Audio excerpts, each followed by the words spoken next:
manusia yang hidup berkesan di dunia resah. Maklumkan segera perintah mulia, penghibur tibalah.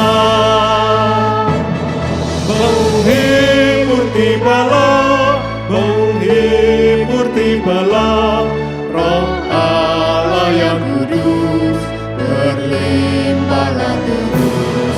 Sebarkan wartanya kepada manusia, penghibur tibalah.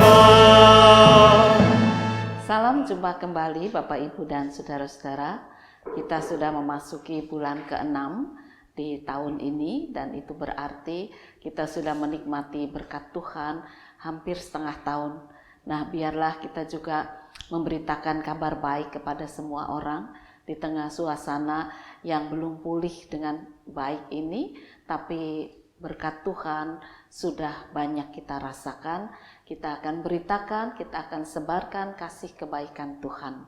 Bacaan firman Tuhan hari ini dari Kisah Rasul pasal 4 ayat 1 sampai dengan 13. Kita akan bersama-sama berdoa. Tuhan Yesus, kami mau bersyukur bahwa Engkau Allah yang hidup, yang sudah memberi kepada kami kehidupan baru, membawa kami dalam sukacita, kekuatan, dan pengharapan. Biarlah berkat Tuhan ini menjadi semangat bagi kami untuk kami melanjutkan kehidupan hari ini dan hari esok di dalam anugerah kasih Tuhan dengan kekudusan kebesaran kasih Tuhan. Kiranya Engkau berfirman kepada kami supaya firman-Mu menjadi dasar kehidupan kami. Inilah doa kami dalam nama Tuhan Yesus Kristus. Amin. Ketika Petrus dan Yohanes sedang berbicara kepada orang banyak, mereka tiba-tiba didatangi imam-imam dan kepala pengawal bait Allah serta orang-orang Saduki. Orang-orang itu sangat marah karena mereka mengajar orang banyak dan memberitakan bahwa dalam Yesus ada kebangkitan dari antara orang mati. Mereka ditangkap dan diserahkan ke dalam tahanan sampai keesokan harinya karena hari telah malam. Tetapi di antara orang yang mendengar ajaran itu banyak yang menjadi percaya. Sehingga jumlah mereka menjadi kira-kira 5.000 orang laki-laki. Pada keesokan harinya, pemimpin-pemimpin Yahudi serta tua-tua dan ahli-ahli Taurat mengadakan sidang di Yerusalem dengan imam besar Hanas dan Kayafas, Yohanes dan Alexander, dan semua orang lain yang termasuk keturunan imam besar. Lalu Petrus dan Yohanes dihadapkan kepada sidang itu dan mulai diperiksa dengan pertanyaan ini. Dengan kuasa manakah atau dalam nama siapakah kamu bertindak demikian itu? Maka jawab Petrus penuh dengan Roh Kudus. Hai pemimpin-pemimpin umat dan tua-tua, jika kami sekarang harus diperiksa karena suatu kebajikan kepada seorang sakit dan harus menerangkan dengan kuasa manakah orang itu disembuhkan, maka ketahuilah oleh kamu sekalian dan oleh seluruh umat Israel bahwa dalam nama Yesus Kristus, orang Nazaret yang telah kamu salibkan, tetapi yang telah dibangkitkan Allah dari antara orang mati, bahwa oleh karena Yesus itulah orang ini berdiri dengan sehat sekarang di depan kamu. Yesus adalah batu yang dibuang oleh tukang-tukang bangunan, yaitu kamu sendiri. Namun ia telah menjadi batu penjuru. Dan keselamatan tidak ada di dalam siapapun juga selain di dalam Dia, sebab di bawah kolong langit ini tidak ada nama lain yang diberikan kepada manusia yang olehnya kita dapat diselamatkan. Ketika sidang itu melihat keberanian Petrus dan Yohanes dan mengetahui bahwa keduanya orang biasa yang tidak terpelajar, heranlah mereka. Dan mereka mengenal keduanya sebagai pengikut Yesus.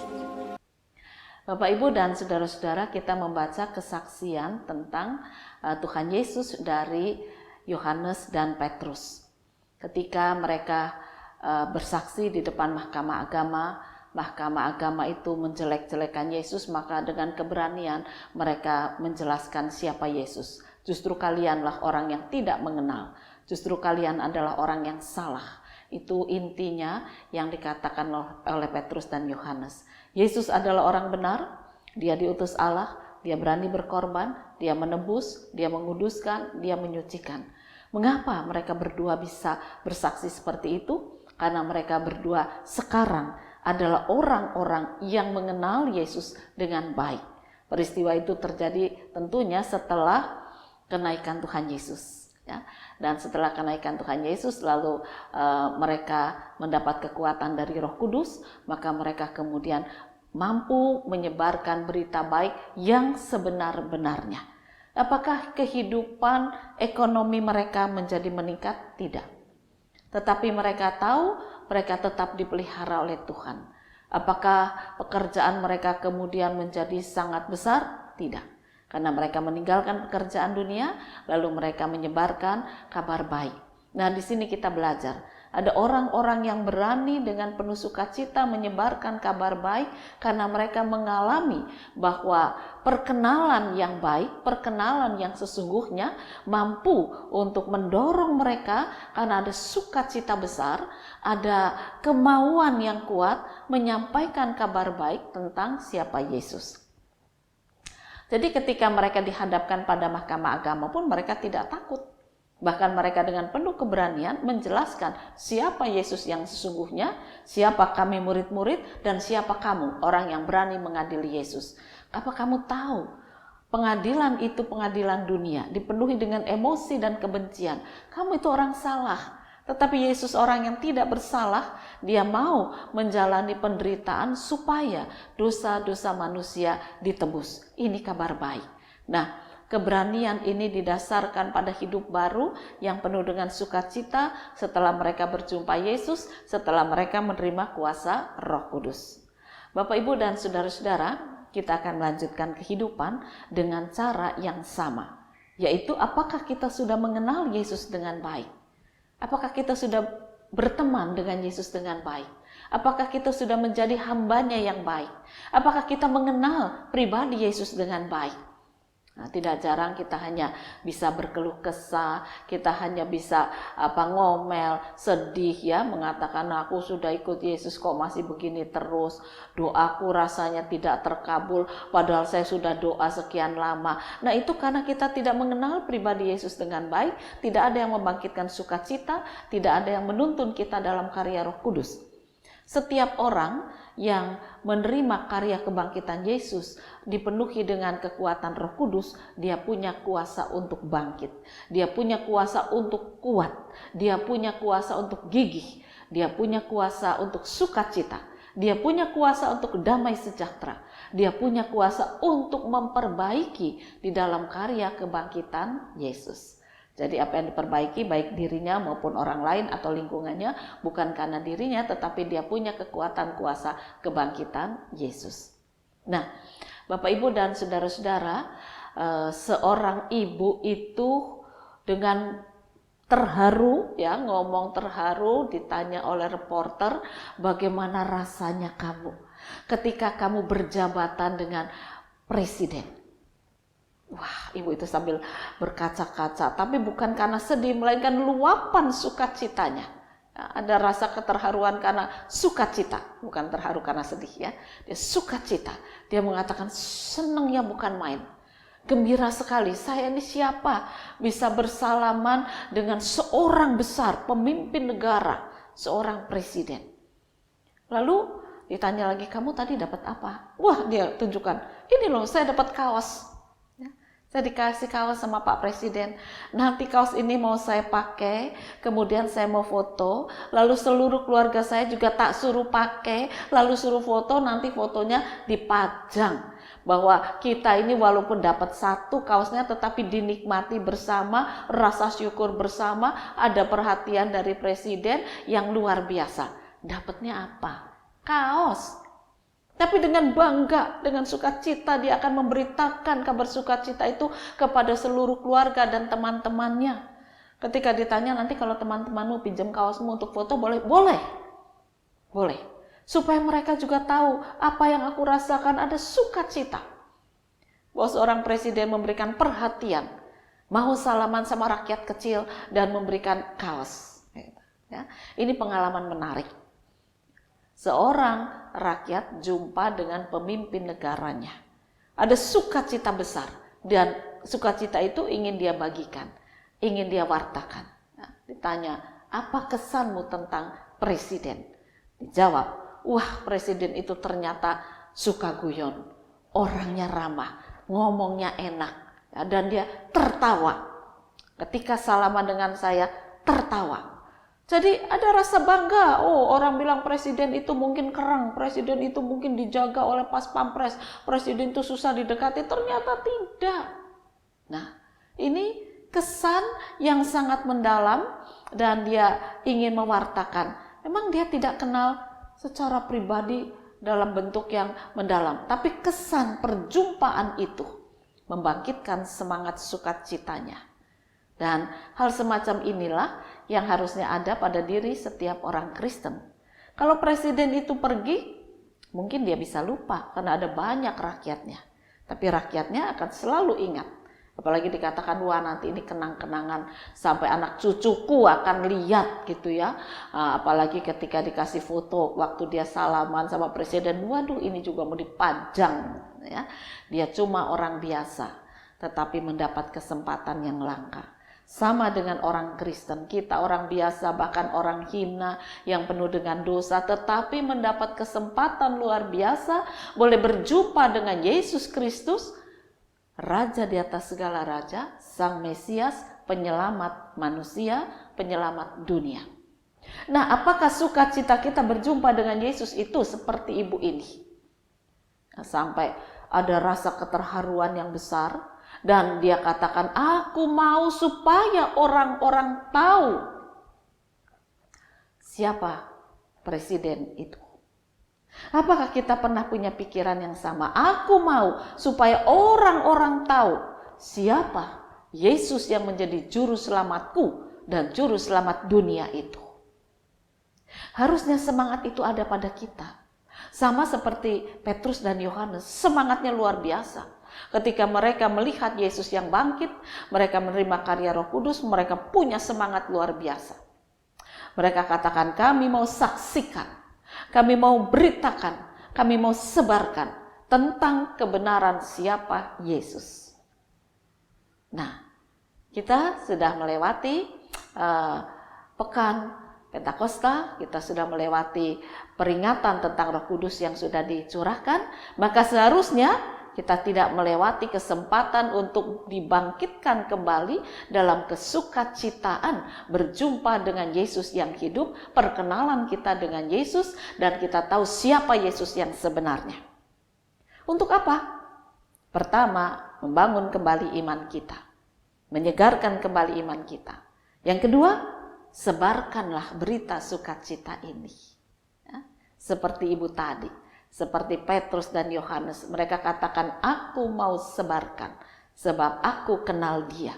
Aku tidak akan mengatakan hal yang tidak benar. Aku mau mengatakan hal yang sebenarnya tentang Yesus. Ibu tadi yang jumpa dengan presiden mengatakan, orang mau kenal presiden atau mau salaman presiden susah, nyatanya enggak. Aku mau katakan itu, nyatanya tidak. Nah, dan itulah yang maunya kita saksikan juga kepada orang banyak. Orang mengatakan, siapa toh Yesus? Mari kita jelaskan. Yesus kok begini, dilahirkan sebagai manusia, katanya Tuhan. Mari kita jelaskan. Memang dia Tuhan, dilahirkan sebagai manusia karena dia menjadi juru selamat manusia. Dan oleh karena itu ada sukacita baru yang aku rasakan. Semangat baru yang aku rasakan, dorongan untuk hidup kudus, dorongan untuk hidup benar, dorongan dan kekuatan menjalani kehidupan di dalam dan bersama Yesus. Itulah yang aku wartakan, itu yang aku sebarkan. Nah, oleh karena itulah Bapak, Ibu, dan saudara-saudara, berdasarkan firman Tuhan ini jangan kita takut. Sebarkanlah wartanya. Apa yang kita kenal tentang Yesus, itu yang kita sampaikan kebenarannya. Oleh karena itu, yang menjadi pertanyaan kita, apakah kita sudah kenal dengan sungguh siapa Yesus yang kita sembah? Dan mengapa kita masih berkeluh kesah? Kalau rezeki kita belum naik, kalau sakit kita belum sembuh, kalau kehidupan kita belum baik seperti yang kita rasakan seperti ini. Bangkitlah, kuasa Roh Kudus ada. Kenalilah Dia, maka saudara akan tahu bahwa Yesus hidup dan kehidupannya untuk umat yang mengasihi dan dikasihinya. Selamat mengenal Dia, selamat berjuang untuk menyebarkan warta kabar baik. Tuhan memberkati firman-Nya. Amin. Mari kembali kita akan berdoa. Tuhan Yesus, ajarkan pada kami untuk kami mengenal Engkau dengan sungguh baik. Seringkali kami hanya mengenal dari lapisan luar. Kami tidak mengenal Engkau dengan sungguh-sungguh, pribadi-Mu yang penuh kasih, pengampunan, mengangkat kami, menghibur kami, menguatkan kami. Tidak kami kenal. Ampunilah. Kami hanya ingin mengenal Engkau untuk cukup dalam rezeki, untuk cukup dalam kesenangan-kesenangan duniawi, bisa membuat kami punya harta dunia, bisa membuat kami piknik ke luar negeri. Itu rasanya kalau kami punya Tuhan di dalam Engkau. Kalau kami belum mendapat itu, rasanya kami tidak mempunyai Engkau di dalam hidup kami. Ampunilah kami, pandangan kami salah, kami belum mengenal Engkau.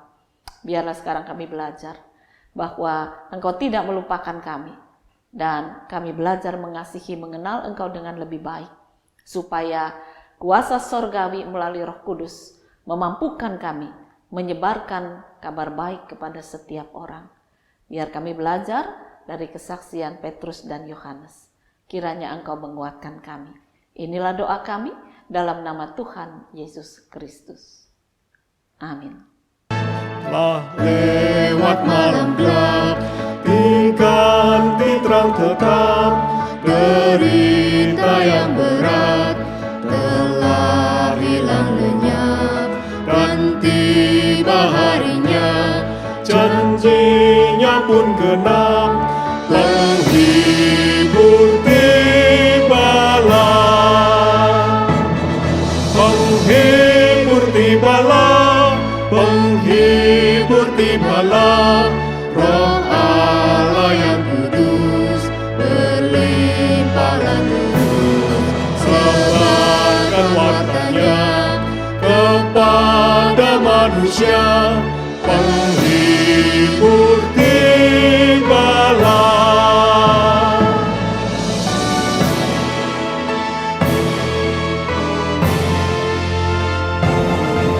Besarlah kasih-Nya, ku masukkan lekas kepada dunia yang bimbang dan cemas, dan citra Tuhanku ku pancarkan jelas, penghibur tibalah, penghibur tibalah, penghibur tibalah, Roh Allah yang kudus berlimpahlah terus, sebarkan wartanya kepada manusia,